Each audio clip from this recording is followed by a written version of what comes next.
Kung naghisgot man ta sa atong tulumanon, kabahin sa inyong barangay o kabahin sa mga gikinahanglan nga unsay buhaton alang sa atong katawhan, seguridad gihapon ni sa atong katawhan ang ato ang gihisgutan.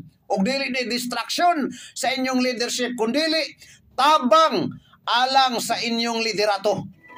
Kung muna'y dagan mga suking kalungsuranon, ato lang klarohon. Kaya ang uban, mahinawaing dayon.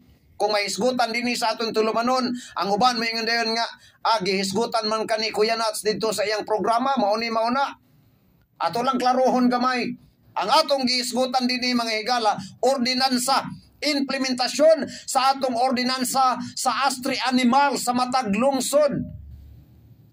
Matag barangay ning atong lungsod. Kay 52 ka barangay ning atong lungsod, covered kita sa atong ordinansa. Pero usay ang atong matag barangay, nagpakabuta bungol ang atong mga elected barangay officials.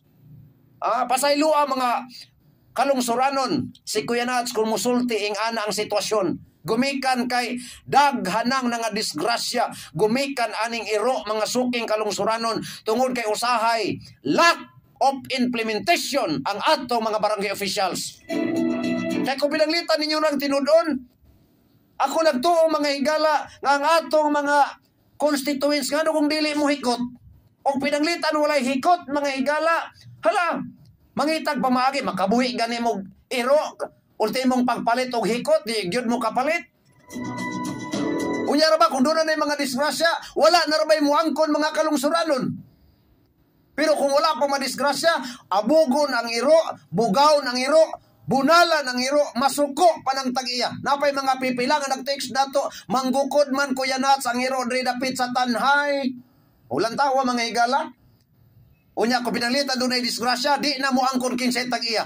Pagkahanggawang klase nga mga tagtungod. Muna ka mo mga barangay official, usbo na ko, i-implement kay ordinansa na sa atong lungsod.